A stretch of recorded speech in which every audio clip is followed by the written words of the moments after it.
Politicon, are you ready for this debate? All right. Well, I'm thrilled to be with all of you. I'm Stephen Olakar. I'm the founder of the Millennial Action Project. We're a bipartisan organization, and we're going to try and keep the peace here today at Politicon. But to our left, we have a host from the Young Turks, Hasan Piker.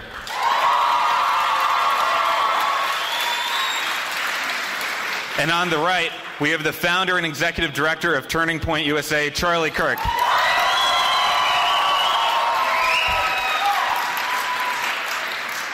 All right, so we're here to talk about free speech on campus. And before we get into that, we had a long line outside. I want to thank all of you for waiting in line. And I want to give a shout out to the very first person in line, Isabel. Give a shout out to Isabel. There she is, all right. All right, my first question is for Charlie. Is censorship blocking free speech on campus today? Without a doubt, and it's disproportionately targeted at conservatives, libertarians, Trump supporters, and you name it. I don't even think it's a question or a debate around that topic. Colleges have become a place where they want everyone to look different and think the same, where there's a disproportionate amount of people at the top that are targeting conservatives, blocking speakers that they disagree with, and they're advancing, quite frankly, is very far to the left. And our organization, Turning Point USA, we not only fight markets and smaller government, but now we are fighting for free speech. We have to say it's okay to hear something that you disagree with. You don't have to run into a safe space because you hear something you disagree with. And I'm perfectly okay with a socialist having the right to be wrong. I'm perfectly okay with a leftist speaker to come on campus and to tell why they think those ideas are better. And the question I'm going to pose throughout this whole discussion is, why is it that it's always the leftist activists rioting and protesting and storming stages and pulling fire alarms, and us conservatives, we sit quietly when we hear things we disagree with, and then we go back and we say, wait a second, why are you shouting our speakers down and you're rioting and protesting violently on college campuses? So the answer is absolutely yes. Peaceful protest, protesting, taking down Robert E. Lee monuments where we, just light torches on fire. It's not that big of a deal. It's not reminiscent of the KKK in any way, shape, or form. No, I understand, but this is a microcosm of American society. Campuses are supposed to be representative, right? That's what you're essentially saying. And the main argument for Turning Point USA is that this is where our youth thrive and they need to have diverse opinions. So they're just essentially a microcosm of what the U.S. Is as a larger unit. So here, you really front-loaded your argument. You basically threw out all your opinions out there. But to start off, I wanted to ask you something. First of all, we don't really have a narrow definition of safe space, and it always seems to me like conservatives are both claiming that liberals are looking for safe spaces, but then they also try to act like they are the victims themselves. So which one is it, Charlie? Are you guys the ones that are looking for safe spaces on college campuses? No, I'm looking for the ability to speak freely. Okay. So look, I'm not playing the victim card. I'm happy to speak freely and to tell you why I disagree. Here's where it's different. When Ben Shapiro goes to DePaul University, by the way, the Young Turks did a 6.5-minute segment saying this was wrong and saying that this is an assault absolutely. on his speech. But that is because the narrow... hold on a second. He went to DePaul, and the administration disinvited him because they disagreed with him. And this happens hundreds of times a month, thousands of times a semester. I don't even know if there's that many... 100%. Okay, look. Over 500 documented cases of conservative speakers being disinvited, shouted down, or suppressed because they came on campus. Do you feel as though the reason for why there is such backlash towards certain conservative speakers, and by the way, you did an interview with Ben Shapiro as well, where he admitted that Berkeley was a very diverse crowd and they welcomed him with open arms, and he was able to have... They just disinvited him. The reason for why they just disinvited him is because the campus was just full. It was fully booked. I don't understand what you want to do. Fully booked? What do you want to do? What, are you kidding me? Come on, you're better than that. Come on, that's ridiculous. Well, look, I have to go with the Berkeley administration. If they tell me they know better than you and I do. I feel like if there's not enough space for them to potentially... It's a 100-acre campus with 25,000 students. They can find some room. Are you kidding me? All right, guys. So let's talk about speakers. Let's talk about speakers on campus. By the way, I do agree that Ben Shapiro should have every right to go to whichever campus he wants and speak, especially if students want to hear that. That's a minority position. I do understand Colleges don't agree with you. That's DePaul not University, true. UC The problem Berkeley, is Santa Clara University, St. Thomas University, Rutgers University, UT Austin. They are shouting him down. The administration says you are not allowed to come on campus. It's not the administration, Charlie. It's an unpopular. It's an unpopular speaker. Who would the chancellor be? I know, but the administration is listening to the students. They're listening to 100 students that are pampered and they are catered to because of a radical ideology, because they picket and they protest, and they don't want to be on the nightly news with smashed windows. That's why they cater to them.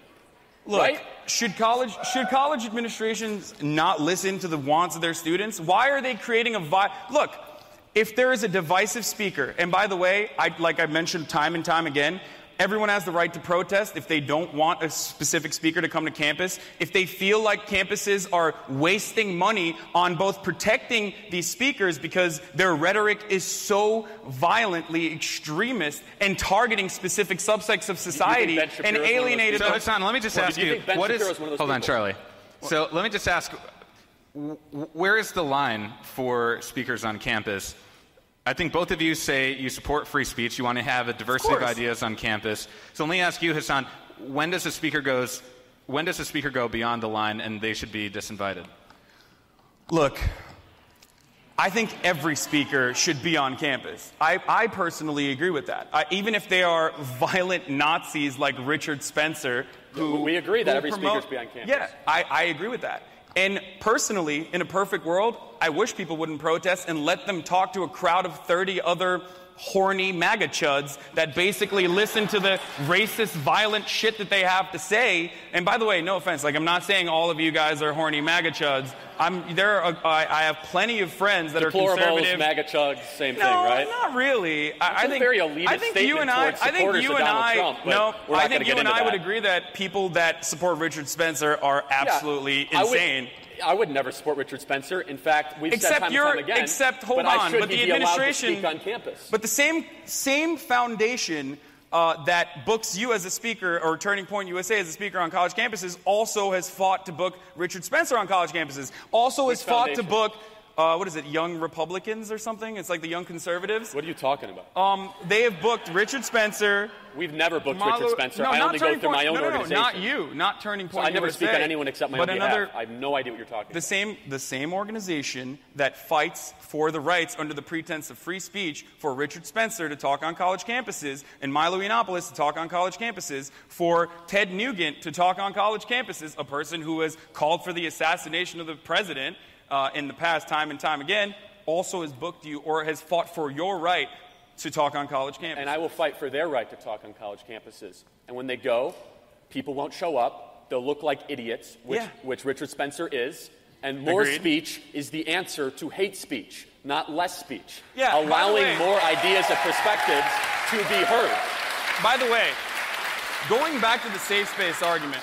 Let's talk about safe spaces. No, we originally kind of strayed away from that a little bit. But going back to the safe space argument, I don't understand why people that feel as though they have been victimized by racism or sexism or bigotry or intolerance of any form can't have a singular small area where like-minded individuals and try to meditate. Now, the problem is, you like alcohol, right? I'm assuming you drink alcohol. Do you drink alcohol? Very little, for those of you that know me. Actually, you like alcohol.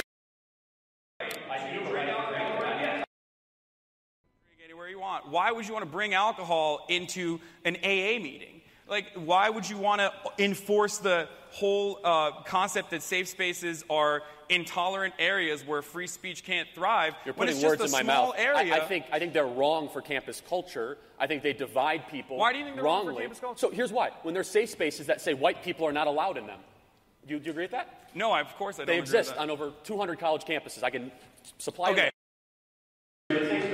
No, I don't, because they're generalizing, but you're generalizing all safe spaces as though they discriminate against white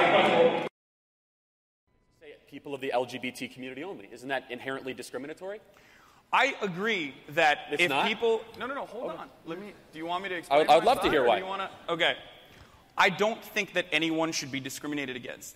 We are talking about safe spaces and also looking at what is allowed in those safe spaces as far as speech. We're not talking about discriminating against a certain race. We're not talking about discriminating against people that are privileged in some sort, in some capacity. There are plenty of people that are not privileged that support Donald Trump as well. There are plenty of people that are Latino and black that support conservative ideologies. And they want to be involved if they want to be involved in safe spaces, they're more than welcome to. Let's enforce that regulation and let's allow everyone to join the safe spaces if they want to talk about things. But if you want to go into a safe space and talk to a rape victim about a brutal depiction of rape that you want to talk about, then that seems a little intolerant. I don't understand why you want to do that.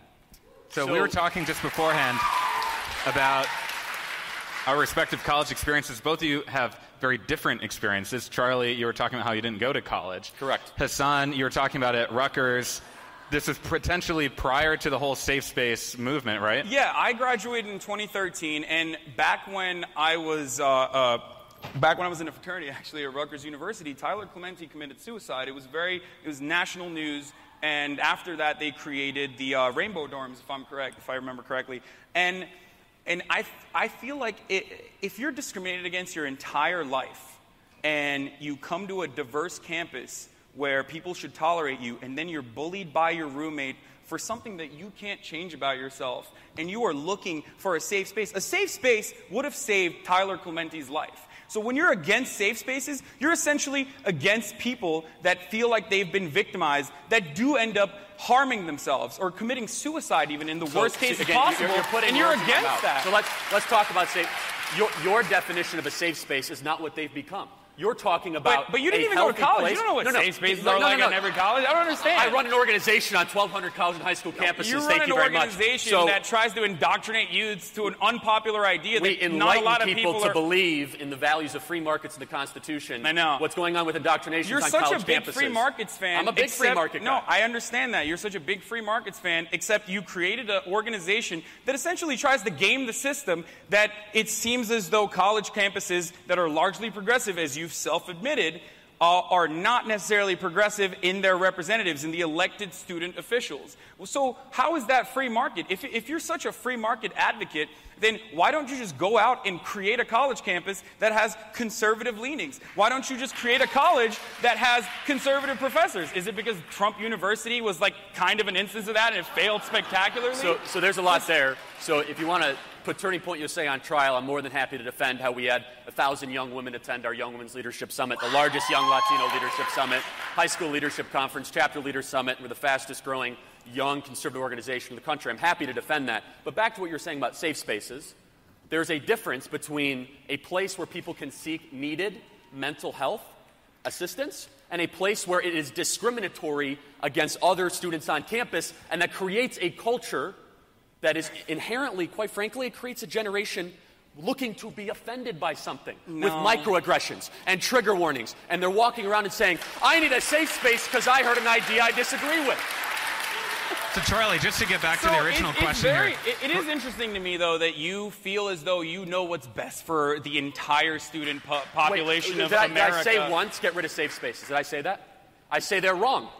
And I say we're going to fight back against them. So you want something There's that's a difference wrong between that abolition you and making commentary on them. There's a difference between I want to abolish it and making commentary on something. Oh, okay. So you don't want to abolish safe spaces. You think that No, I think we should laugh at them and mock them and say, you need a safe space because George Will came on campus? Like, you're a snowflake and you're really soft. And that's ridiculous. Look, Charlie, I love the snowflake narrative that conservatives... No, it's true. One sec. Let me just ask Charlie. I love the snowflake narrative that conservatives consistently try to advance when you guys are also snowflakey as hell when it comes to things like Starbucks cups and how this is a Judeo-Christian country. Whenever the white supremacy narrative is checked by anyone on the other side, God forbid it's a minority as well, every conservative runs around looking for their own safe space. Maybe you should just create conservative safe spaces that are not just golf clubs, country clubs and back rooms at Goldman Sachs. Just create a safe space on college campus. You're a free market guy. Just create it. I'm just curious.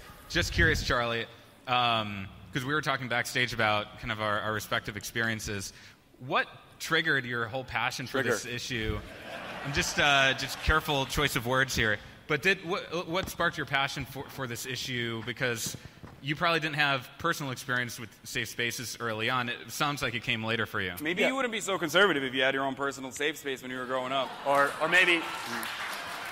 Like, what was the first thing? I'm just curious. I grew up in a very liberal part of Chicago and went to public high school. And when you're surrounded by people that you disagree with, you want to do one of two things. You either dive deep and you learn more about the values that you hold true, or you just walk away and you really don't care. And I decided to learn more about free markets, read Milton Friedman, read more about the great thinkers of in our country's history, and I said, hey, there's a movement that needs to be started on our high school and college campuses, and the results speak for themselves. But on a different note, I'm not saying by any means, I'm a voluntary free trade association guy. I'm not saying you shouldn't be allowed to form those groups or those safe spaces on campus where the difference is made. Suck. Yeah, I think they're dumb, and I think they're stupid. Yeah. I have a right to say that. No, but when I say course. that, they say you committed a microaggression, or you committed a trigger warning, or I have to fill out a bias incident response team against you. Which, by the way, I'd love to have you talk about that one. And that's where it crosses the line. It's commentary.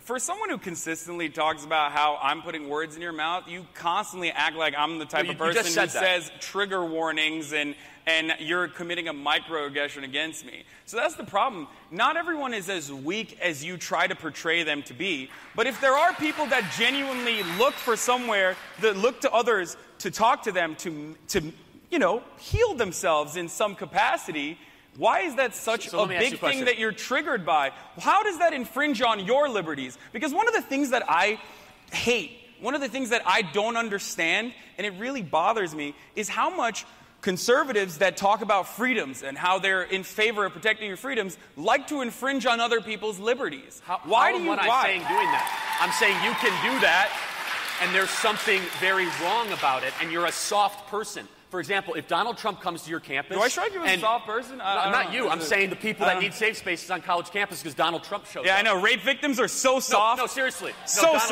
Let me give another example. At University of Illinois, a safe space was created because 3 words were written. Build the wall. You think there's something wrong with that?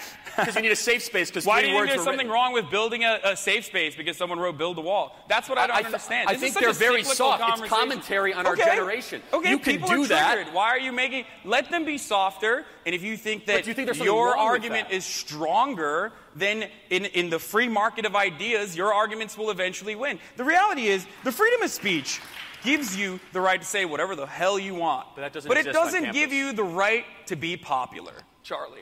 I'm sorry. I even said that once. So back to the broader, and they connect all these together. They say, many of these campuses go out and say, for example, when they disinvite Ben Shapiro at DePaul University, they say so many students are offended by his remarks, he should not be allowed to show up on campus. It feeds Maybe he should be less offensive.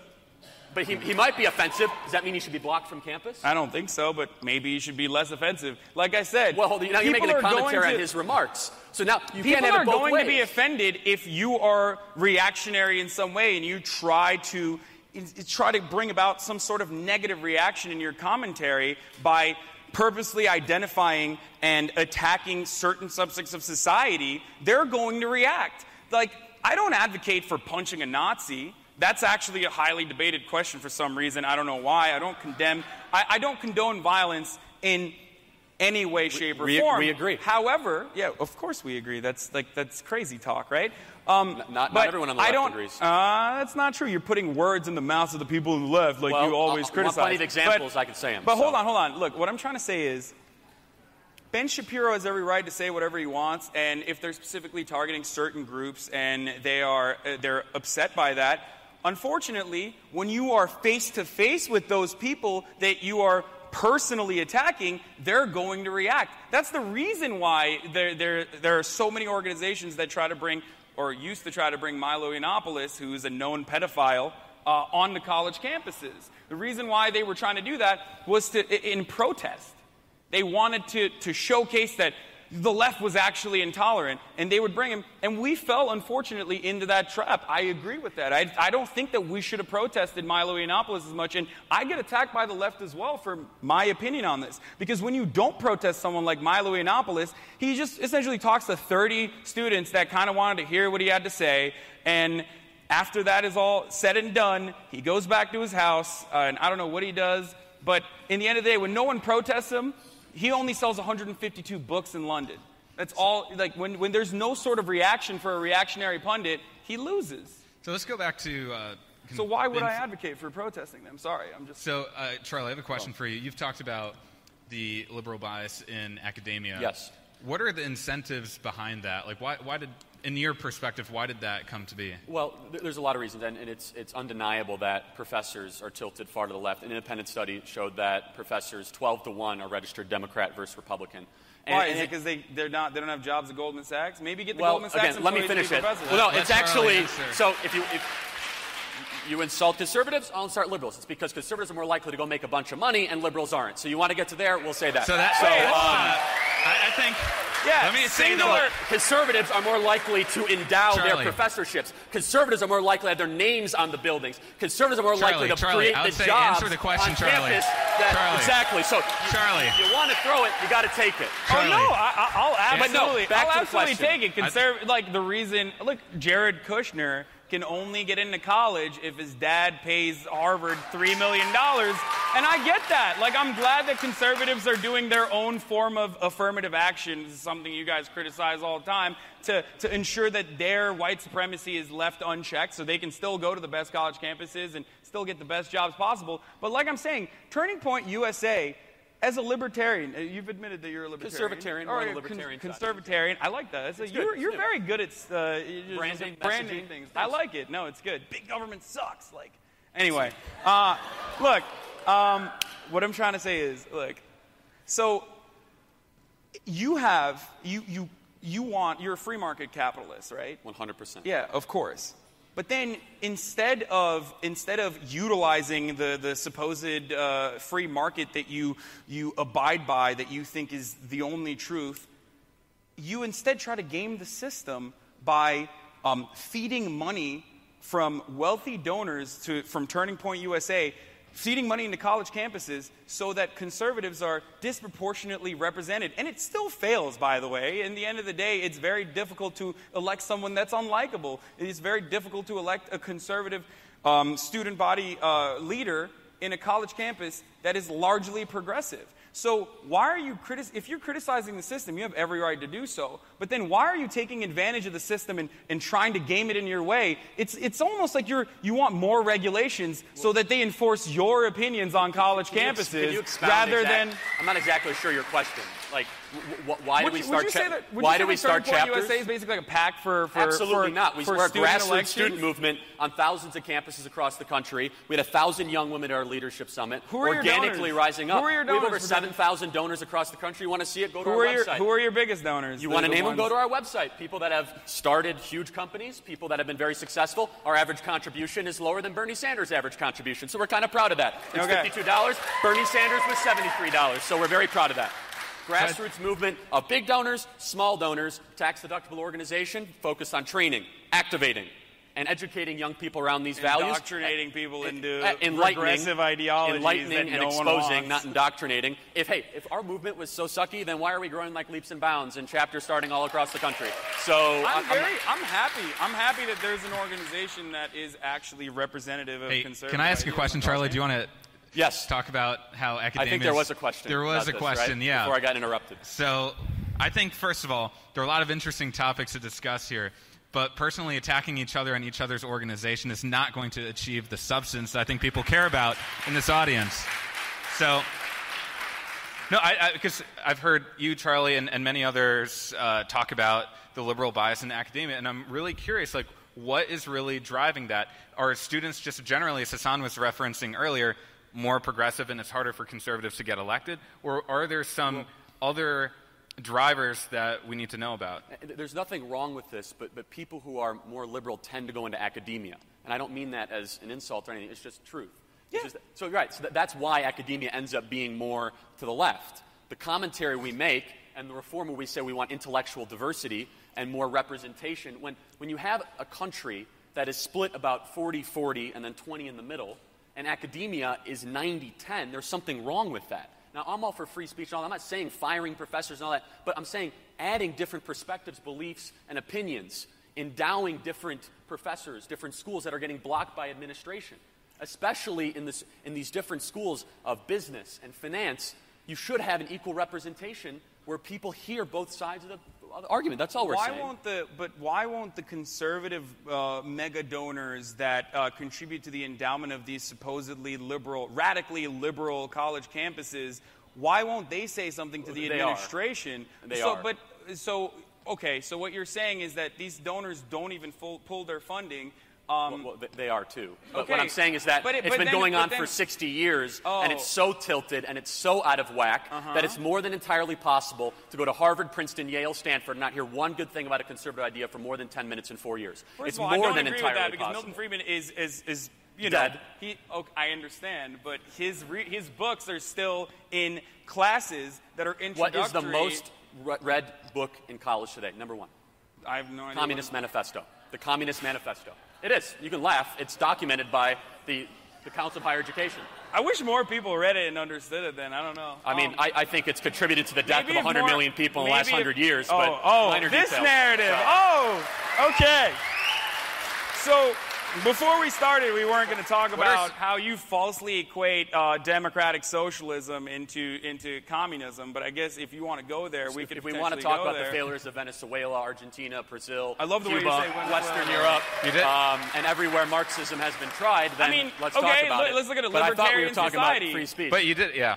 Okay, so you weren't kidding when you said you'd go down a rabbit hole. I said you presented. I will go down that rabbit hole. Okay, look. So I'm partially trolling, I will admit, because I think I've heard your narrative on democratic socialism and how Bernie has the movement that Bernie's tried to create in America is responsible for 100 million deaths without even considering all the famine and all the deaths that capitalism has brought about and all of the deaths that imperialist efforts of the United States has brought about all around the world. All right. Let's not even talk about that. And then let's falsely equate democratic socialism, which partially exists. Socialist constructs are existing in this government that you love. The most inefficient. You mean the VA that kills veterans? Oh, okay. Medicare the that VA is literally bankrupt. kills veterans. The postal service that can't even get mail on time. Our government that's $20 trillion in debt. Everything government is more like socialist is bankrupt. Police inefficient, departments, and fire doesn't work. roads. I don't understand. Do you like roads? Wait, all those things are hyper-localized, and everything I attacked, you send your money to Washington, D.C., you go to the VA, and 60 cents on the dollar goes to administrative overhead, not actually helping our veterans that died in the line of fire. You know how you combat that? With more regulation. Regulating, holding our administrators accountable. Government is so inefficient. If you pull back on government, but they will not be able to hold them accountable. Can I dig us out of this rabbit hole real fast? Sorry, I'm going to dig us out of this. Well, I mean, one actually common thing I've heard from both of you is that you want to hear from different opinions on campus. Yeah, of course. You prefer intellectual diversity as opposed to monotone education. So what are some things that we can do to actually increase dialogue across political differences on campus? Eradicate safe spaces, make sure that there's white supremacy everywhere on college campuses, and then maybe it'll be good again. Maybe we'll make America great again. I want to get both of you on this, but what's your serious answer, Hassan? I want to actually hear your real answer to this. It's a well-refined argument. Look, I'm obviously joking. I'm trying to, bring it back down a little bit. Like, I don't think you genuinely advocate for white supremacy. I think certain policy positions that you may be on board with probably have this negative outcome that is resemblant of white supremacy. But regardless, look, I will be the first to admit that I don't really understand what the problem is. So I don't really know exactly how to deal with this problem on college campuses. It seems like not just socialism, but just progressive idealism is popular. And there's not really too much you can do about that unless you create an organization that is successful, and I will admit that it is successful. Turning Point USA is in 1,200 college campuses and high schools? College and high school, yeah. And you try to bring back, make conservatism sexy again for the youth, and if it doesn't work out, then tough titties. What do you want me to... So what is the problem? Here's the problem. When speakers are disinvited, when Turning Point USA is labeled as a hate group at Santa Clara University, at St. Thomas University, when we are not allowed to bring the speakers we want to bring on campus, when we get our funding pulled, that's where the problem lies. And it happens dozens of times to us a semester and hundreds of times a year to all sorts of different groups on the conservative paradigm. And what I would love is to have the commitment of the left to say, this is wrong.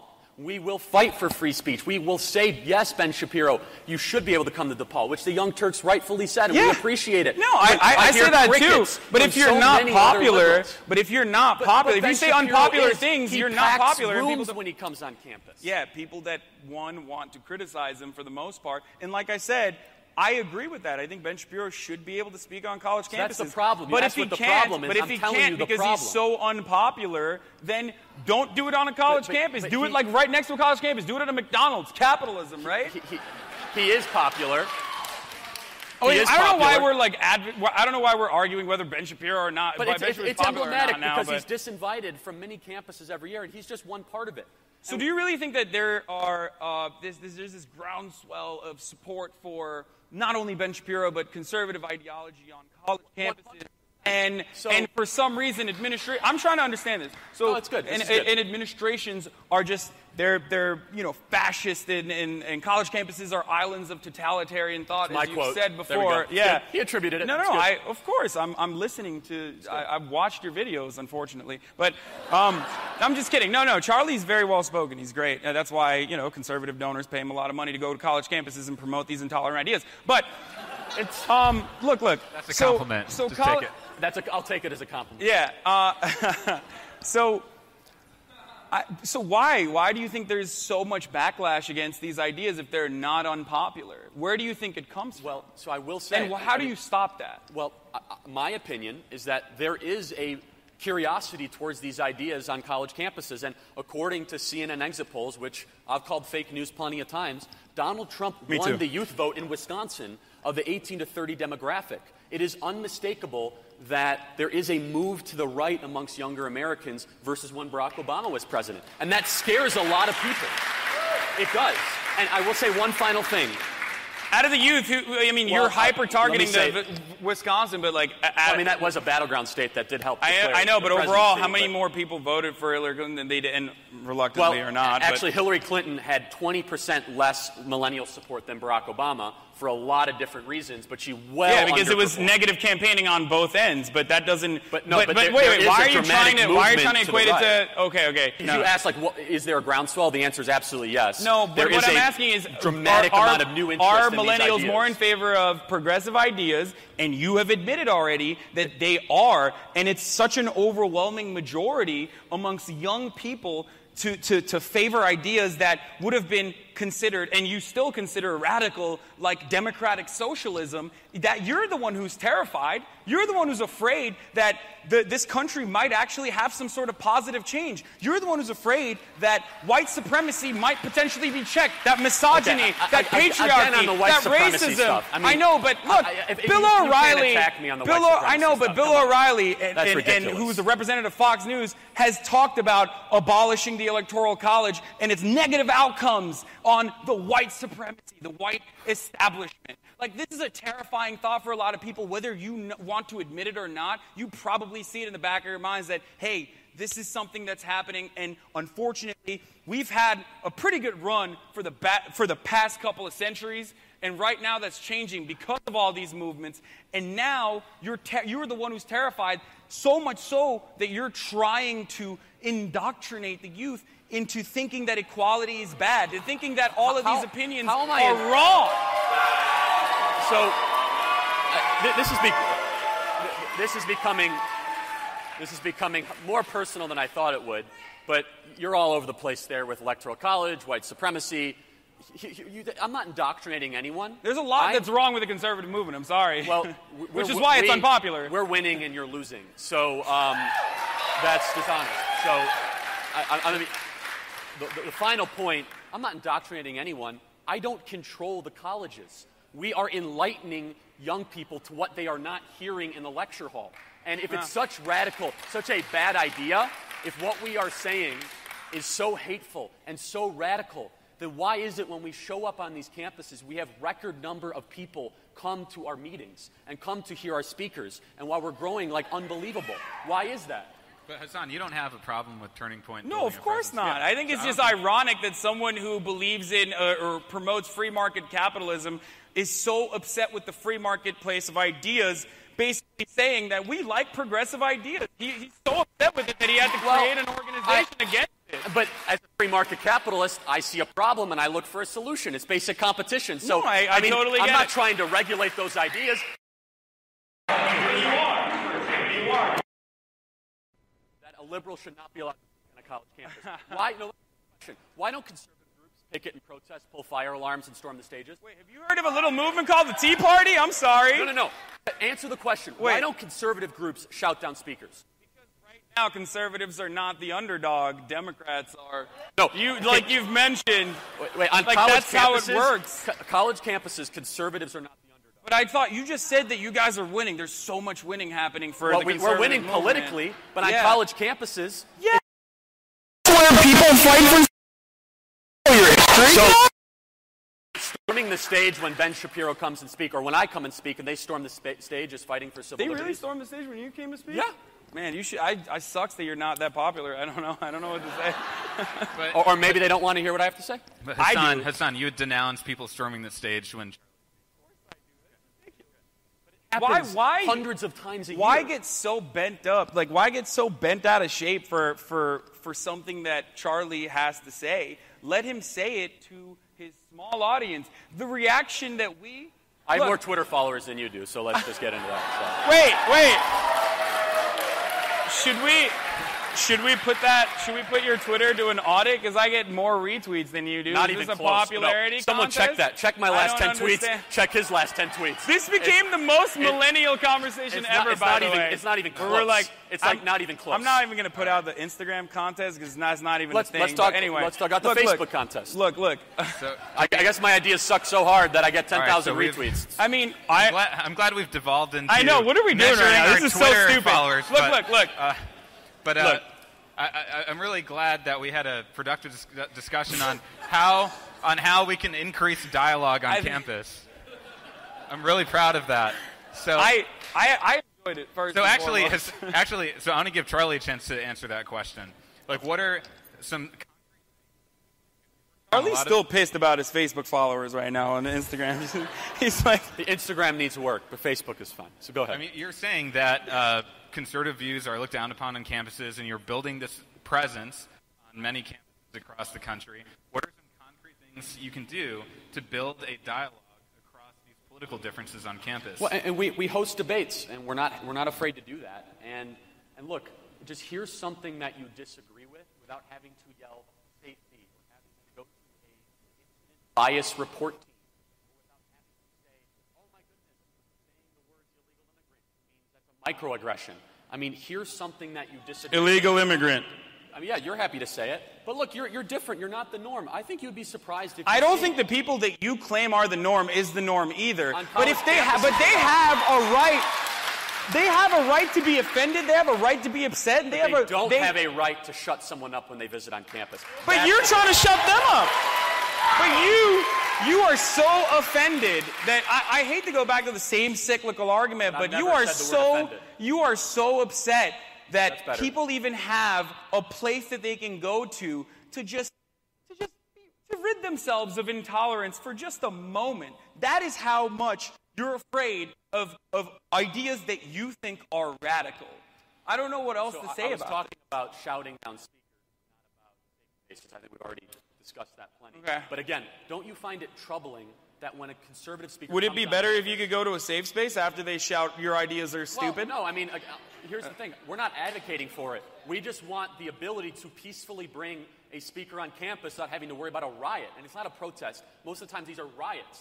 Most of the times. Yeah, I know. So many people have been murdered in the hands of these snowflakey liberals that are also somehow radically violent. Like, get your argument right, man. I don't understand. Like, are we violent or are we snowflakes? Are we just offended? Are we soft? Or are we angry and we're a militia? Offended, snowflakes, intolerant, you name it. We're all of it. Those two things don't belong in the same category. That's what makes it so contradictory, is that the left on campus believes that they're for tolerance. They say they're for tolerance, and then they say, we don't want Ann Coulter. We don't want Ben Shapiro to come on campus. How is that consistent? I don't know. Who are you tolerant of, exactly? We're tolerant of every single person that Ann Coulter has unleashed verbal war on, and that even includes victims of 9/11, the widows of 9/11. She wrote a book saying that they were glamorizzis and they were weaponizing victimhood. That's the kind of person Ann Coulter is. Why is that a hill that you want to die on? Why? You're a smart guy. You're a smart guy. No, you she should be promote. allowed to come on campus. Yeah, you should promote other speakers such as yourself that aren't indoctrinated fully into that violent, bright party and conservative mentality yet. You know, when you get there, Peggy we'll Noonan, also probably George not Will. enjoy that either. Here's another one. What? The Vice President of the United States goes to Notre Dame to stand up and protest at the graduation ceremony. They have to cancel. Because the Vice President of the United States... Wait. He was the former governor of Indiana. Yeah. He's a Catholic, and you are so intolerant of his ideas, you have to stand up. The guy who advocated for electroshock therapy for homosexuals... We're so intolerant of that. That's fucked seriously, up. God. He's the former governor of Indiana. Yeah. We have fucking assholes that are in positions of power. What are you going to do about it? We try to battle it as best as we can, and unfortunately we lost, and now we have a guy who calls his wife mother in office. What do you want me to do? Do you not want them to protest? Why are you trying to always take away their right to protest? It's so hypocritical. Because you can peacefully protest. It's so hypocritical. No, it's not hypocritical. Colin Kaepernick peacefully protested, took a knee. How is he doing that? You can't do that. Then if they protest on the streets, it's not acceptable. If they protest peacefully, it's not acceptable. It seems like you just don't want them to protest, because I didn't hear you yelling at Tea Party people when they were burning Obama. Hold on. What is it? Do you think people have a right to protest? Or do you think people are just... Do you think people have a right to protest? 100%. Or do you think people should only protest when it's things that you're in favor of? No, I'm okay with them protesting. Here's the difference. It doesn't seem like it. So when you start interrupting a speaker and pulling the fire alarm and throwing objects, isn't that something wrong with that? That's intolerant. I think it's funny, but there is something wrong with that. Okay, that's what I'm talking about. You're making a straw man argument about something. I believe that everyone has a right to protest peacefully however they see fit. You're creating this straw man argument. As long as they're not Colin Kaepernick. No, you could say whatever. As long as they're not the 30 students at Notre Dame who protested Mike Pence. They interrupted the graduation ceremony. Yeah, no. So they literally interrupted the graduation ceremony for 20 minutes, made a huge commotion all about themselves on something that's supposed to be about the university. No, seriously. Do you think Mike Pence needed a safe space after that? No, but I mean, do you think there's something wrong with that? Do you think that's a sad commentary about how intolerant those people are? They can't sit I think it's funny. I think it's funny how bent out of shape you are that people stood up and exercised their fucking free speech that you're so in favor of. I'm not impressed by that at all. Yeah.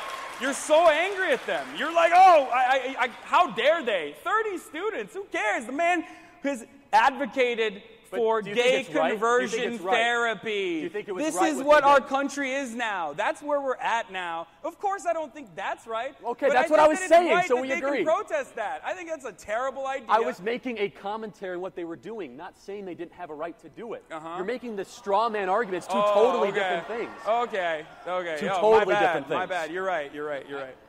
Well, just to your credit, Charlie, you've been saying quietly sometimes that you defend people's right to peacefully protest. I say it a lot. You defend their right to voice, protest the vice president, even though you disagree with them doing that. Correct. Excellent. All right. So, I actually... I just want to come to some resolution on the safe space thing, because I actually heard a lot Let's do it. Let's fix it right here. I actually think... So, let's just find some kind of... common ground here. So we all agree that people should be able to voice their opinions on campus, and we support intellectual diversity, right? And I'm not a conservative, so yes, I do agree with that. I'm not a liberal, so yes, I do believe in that. It's very, very helpful. And so are there some, given that there has been a proliferation of safe spaces across the country, are there any incremental reforms, perhaps, to safe spaces that could allow them to provide different points of view, but allow also a space for people to go if they feel threatened. You want to go first? You want to take that? Sure. Okay. I mean, this is, again, like I said, the reason for why we're even having a debate about safe spaces is because they're not as prevalent as conservatives usually try to make them out to be. And because the definition of a safe space is so wide that anything from a protest could be considered a safe space to an area that they've allocated for people that have been victimized in some way to go and talk to others. So I think we should potentially narrow that down and figure out exactly what a safe space is, and then we can maybe talk about what is far-reaching and what's censorship in those safe spaces.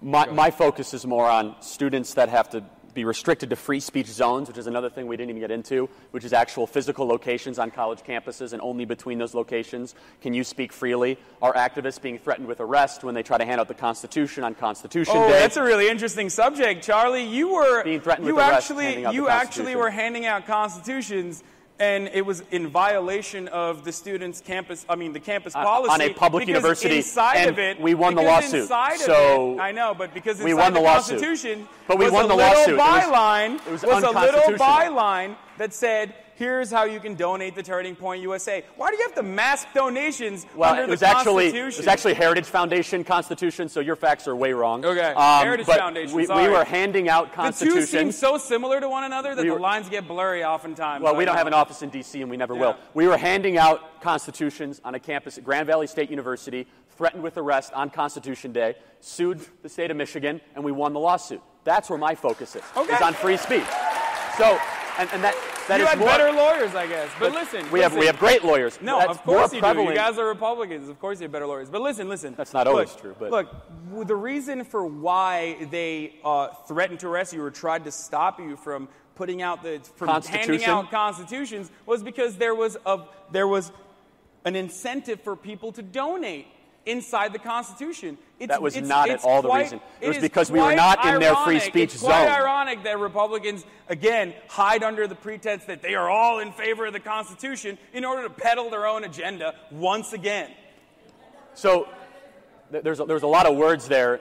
We're going to defend the right to speak freely, and when they say we're going to arrest you for handing out the United States Constitution on Constitution Day. Why are you trying to make money handing out Constitution to people? That wasn't our nonprofit handing it out, but if you want to go on total trial talking about everything we've ever done and what we've handed out, we don't ask for solicitations. I'm just trying to make sure that everyone understands that it wasn't us, so get your facts right. Okay, but I want to let everyone understand that they weren't just arrested for handing out constitutions. That's preposterous. We won the lawsuit, so we were in the right. But again, this happens more than you might ever imagine when students are restricted to free speech zones. Another thing I wanted to talk about. Do they not teach the Constitution in let me finish this thought. Law classes now? All of a sudden, I don't understand. They really don't. It's this really revisionist history. It's not an originalist interpretation of the Constitution. Wow. So they don't teach it. So, really? Hey, you didn't go to college, so maybe you didn't take a constitutional Thank goodness law I didn't class. go to college, so I wasn't the far left. Thank goodness I didn't go to college. Yeah. It's such a weird thing for someone who has created a college campus thing. Yes, like I'm glad I wasn't part of this system that I'm fighting. fighting. I'm actually quite thankful for it. So wait. To say I had to go through college, understand what's wrong with college campuses is one of the worst attacks you could possibly throw. I wasn't it's one of the saying most that. Intellectually lazy attacks you could throw. I wasn't saying that at all. I was actually saying that it's quite weird for you to say that there is the constitutional interpretation is quite revisionist when you haven't taken a single constitutional law class. I don't understand. So I haven't seen syllabuses, or I haven't seen video, or I haven't talked to people. So you sat through constitutional law classes, and I've seen plenty of video. I've heard of professors, all that sort of stuff. Wait, are you kidding me? So you cloned yourself, and you're on every college campus, and you understand seriously, exactly what's your attack that just because I haven't taken a constitutional law course, I don't know what happens at many campuses of which I have activists and staff members, and I'm hearing about it. That's your attack. That's my attack. Yeah. So you can't talk about what happens on campuses you didn't go to because you can only talk about Rutgers essentially. No, but what I'm trying to say, just so we're clear, no, that's your attack essentially. You can only talk about campuses you've been to. Look. But neither of us have an understanding of what's happening exactly on every single college campus. I have a much better understanding than most. I'm not the one who's saying that there's a massive problem. You are. Correct. You're creating... because I listen to our activists and I observe what's going on. I wonder how many of your activists are actually college members. Anyway, are actually what? Are actually college students. All of them. And high school students. I mean, they're in the audience right now. Actually, Charlie, you have... I mean, Anyway, you're diving into a lot of ad hominem attack, and I'm being more disciplined than you are in trying not to do that. I'm actually genuinely curious because you obviously work with a lot of student activists across the country. What are some of the big issues you hear about? What would you say are the top 3 issues you hear repeatedly across college campuses? Safe spaces.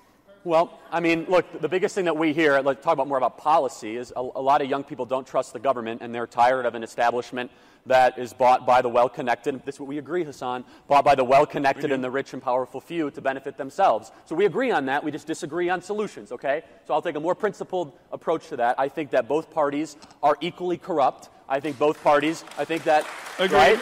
Okay. Agreed. So I hear a lot of frustration.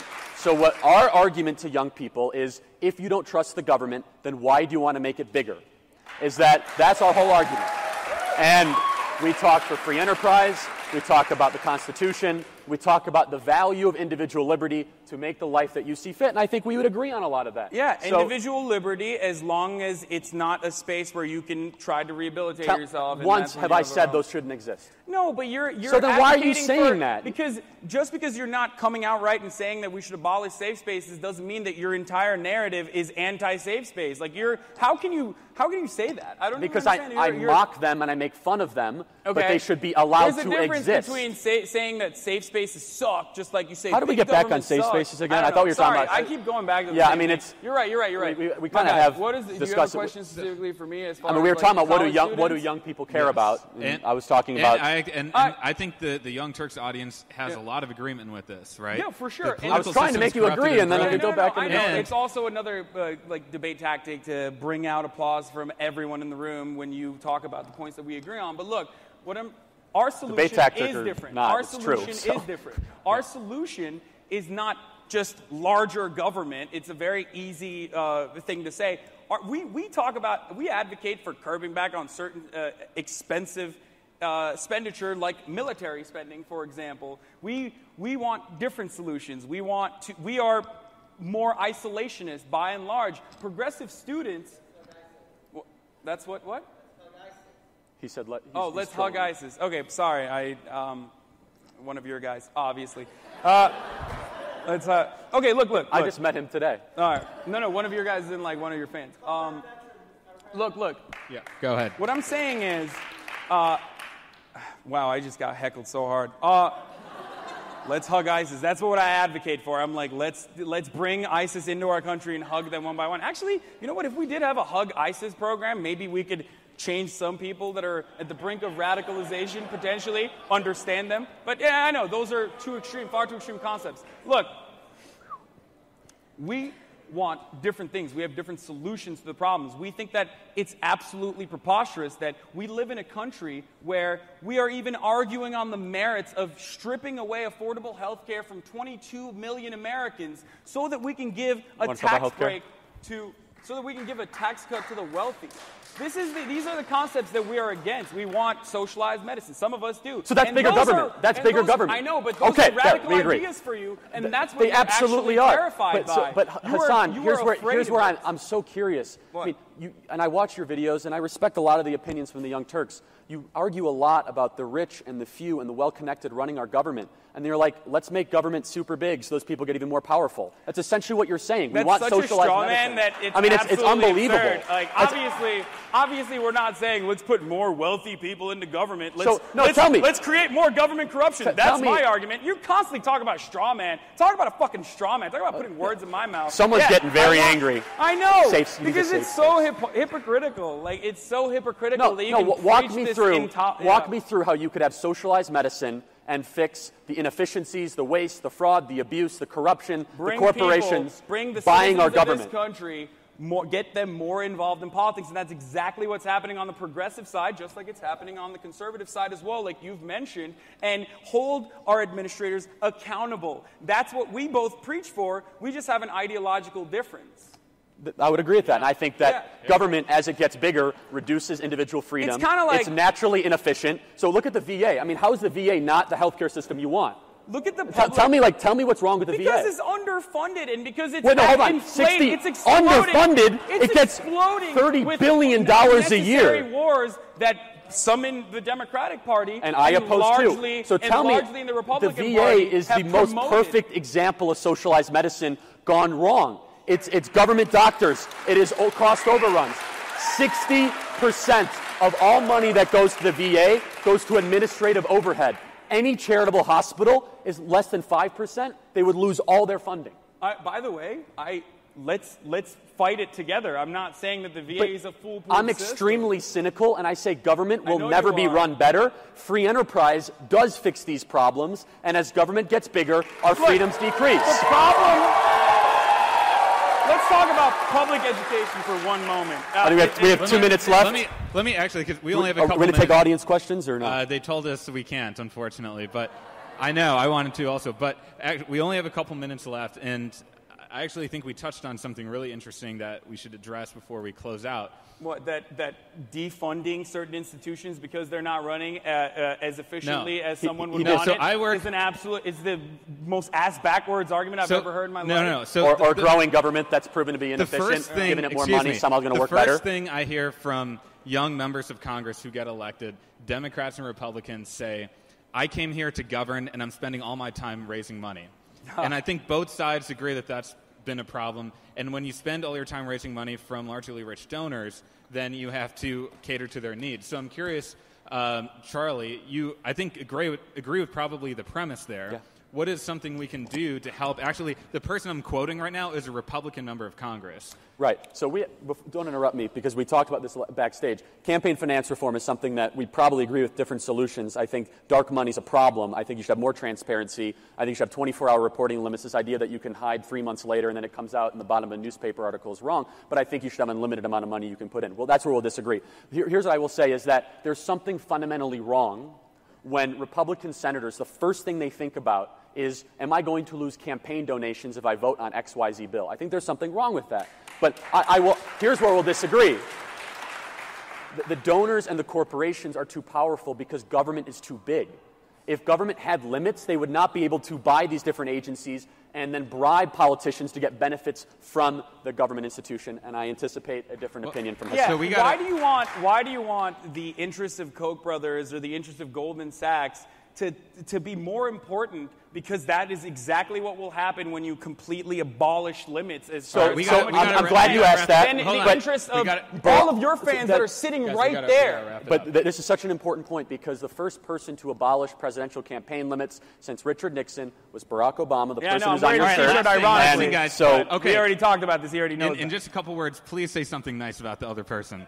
I think Hasan is genuinely very intelligent, really good at garnering an audience, and talks about issues that matter. We disagree how to get there, but I respect the Young Turks, even though I probably agree 1 to 2% of the time. But I think it's a good network, and it's good to have discussion. I appreciate their comments on behalf of free speech. So that there.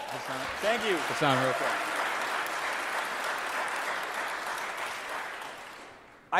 I think Charlie's great.